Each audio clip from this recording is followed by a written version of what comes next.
आज का ये एपिसोड शुरू करने से पहले एक छोटी सी बात। क्या आप भी अपना पॉडकास्ट बनाने की सोच रहे हैं? तो एंकर ट्राई कीजिए। ये पॉडकास्ट बनाने का सबसे आसान तरीका है। नंबर 1, ये फ्री है। नंबर 2, इसमें कई सारे ऐसे टूल्स हैं जो आपको अपने फ़ोन और कंप्यूटर पर रिकॉर्ड और एडिट करने की फैसिलिटी देते हैं। नंबर 3, आप अपने पॉडकास्ट को डिस्ट्रीब्यूट भी कर सकते हैं, जिससे इसे स्पॉटिफाई और दूसरे प्लेटफॉर्म पर सुना जा सके। तो डाउनलोड कीजिए फ्री एंकर ऐप या विजिट कीजिए anchor.fm पर अपना पॉडकास्ट स्टार्ट करने के लिए। ये तो थी एक छोटी सी जानकारी, और अब शुरू करते हैं एपिसोड का सिलसिला। तो आज के एपिसोड में लीजिए सुनिए फणीश्वर नाथ रेणु के लिखे उपन्यास मैला आंचल का भाग 21, मेरी यानी समीर गोस्वामी की आवाज में। रात को तंत्रिमा टोली में सहदेव मिसर पकड़े गए। ये सब खलासी की करतूत है। ऊपरी आदमी के सिवा ऐसा जाल फरेब गांव का और कौन कर सकता है? ऊपरी आदमी मतलब परदेशी। पुश्त पुश्तैनी से बाबू लोग छोटे लोगों के टोले में जाते हैं। खेतीबाड़ी के समय रात को ही जनों को ठीक करना होता है। जनों यानी मजदूर। सूरज उगने से 1 घंटा पहले ही खेतों पर मजदूरों को पहुंच जाना चाहिए। इसलिए सभी बड़े किसान शाम या रात को ही अपने अपने जनों को कह आते हैं। तंत्रिमा टोली में जब से खलासी का आना जाना शुरू हुआ है, तभी से नई नई बातें सुनने को मिल रही हैं। देखा देखी दूसरे टोले में भी नियम कानून पंचायत और बंदिश हो गई है। बेचारे सहदेव मिसर को रात भर तंत्रिमा लोगों ने बांध कर रखा। फुलिया के घर में घुसा था तो फुलिया ने हल्ला क्यों नहीं किया? जिसके घर में घुसा उसकी नींद भी नहीं खुली, माँ बाप को आहट भी नहीं मिली और उसका कुत्ता भी नहीं भूका। गांव के लोगों को बेतार से खबर मिल गई। ये खलासी की बदमाशी है। रही हालत यही तो छोटे लोगों के टोले में जन के लिए जाना मुश्किल हो जाएगा। कौन जाने किस पर कब झूठ मूठ कौन सी तोहमत लग जाए। पंचायत होनी चाहिए। राजपूतों ने यदि इस पंचायत में ब्राह्मणों का पक्ष नहीं लिया तो ब्राह्मण लोग ग्वालों को राजपूत मान लेंगे।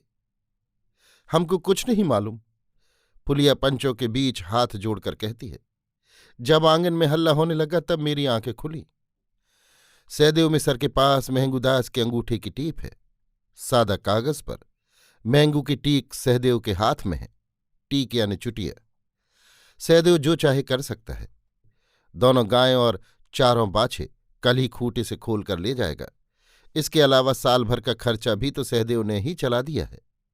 एक आदमी की मजदूरी से तो एक आदमी का भी पेट नहीं भरता। लेकिन अब फुलिया के हाथ में ही सहदेव मिसर की इज्जत और अपने बाप की दुनिया है।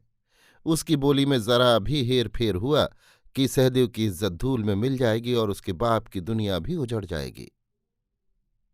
पंचायत में गांव भर के छोटे बड़े लोग जमा हुए हैं। तहसीलदार साहब पुरैनिया गए हैं। पंचायत में अकेले सिंह जी बोल रहे हैं। काली टोपी वाले संयोजक भी हैं। बालदेव जी भी हैं। कालीचरण बिना बुलाए ही आया है। सिंह जी अकेले ही जिरह बहस कर रहे हैं। तहसीलदार साहब रहते तो थोड़ी सहूलियत होती सिंह जी को। बात पूछने पर 1 घंटे में तो जवाब मिलता है। हाँ, जब आंगन में हल्ला होने लगा तब तुम्हारी नींद खुली। सुन लीजिए सभी पंच लोग। अच्छा, जब तुम्हारी नींद खुली तो तुमने क्या देखा? सहदेव मालिक को आंगन में घेर कर सभी हल्ला कर रहे थे। अच्छा, तुम बैठो। कहाँ?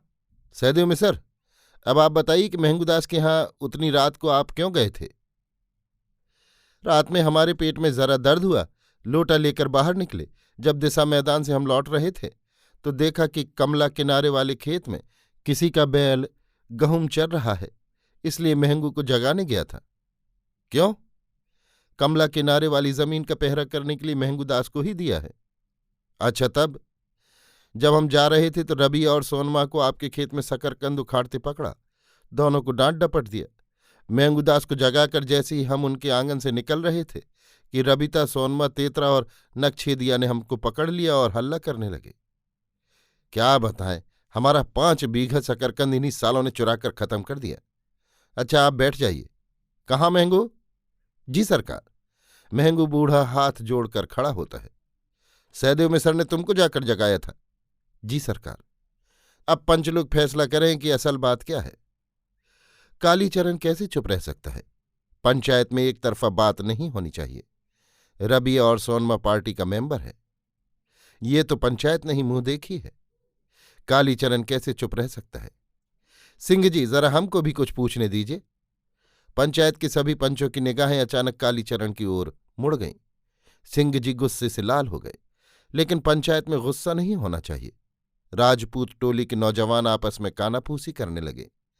संयोजक जी ने पॉकेट टटोल कर देख लिया। सीटी लाना भूल तो नहीं गए हैं।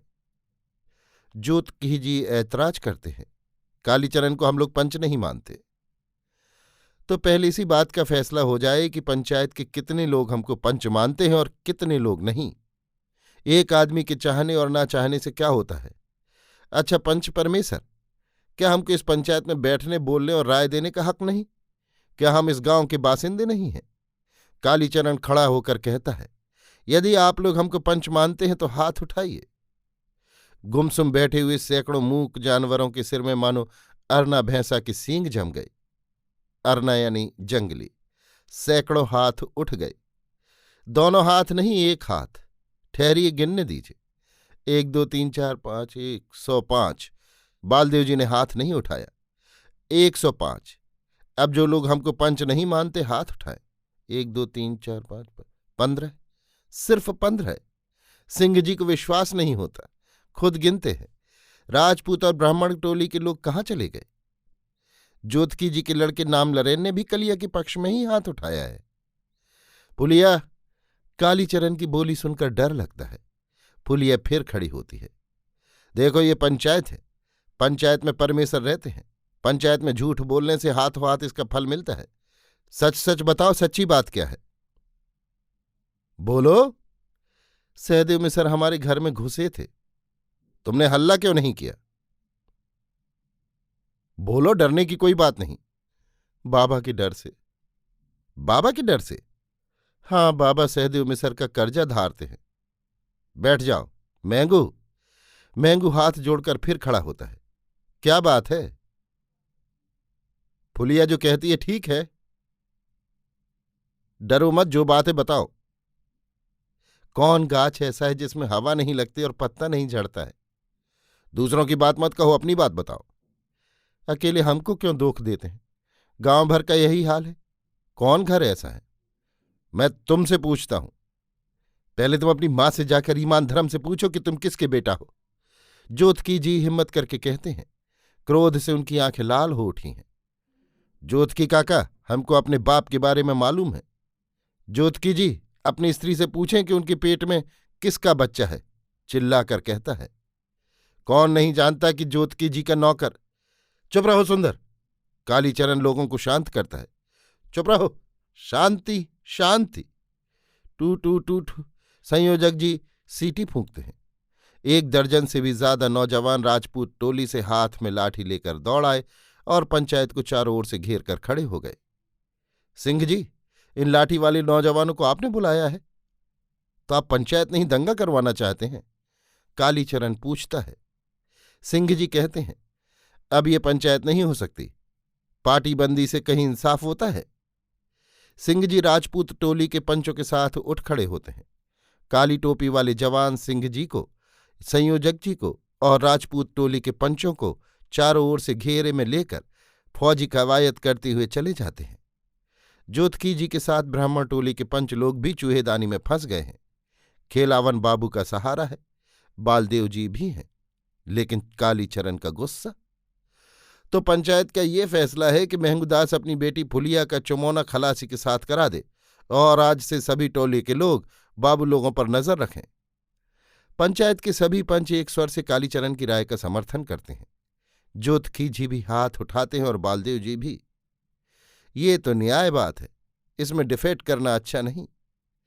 सहदेव मिसर के पास सादे कागज पर मेरा अंगूठा का टीप है। यदि उसे भरकर नालिश कर दे तब? महंगूदास गिड़गिड़ा कर कहता है। सहदेव मिसर जब मुकदमा करेंगे सभी पंच तुम्हारी गवाही देंगे। वो 1 पैसा भी तुमसे नहीं पा सकते। अभी आप सुन रहे थे फणीश्वरनाथ रेणु के लिखे उपन्यास मैला आंचल का भाग 21 मेरी यानी समीर गोस्वामी की आवाज में।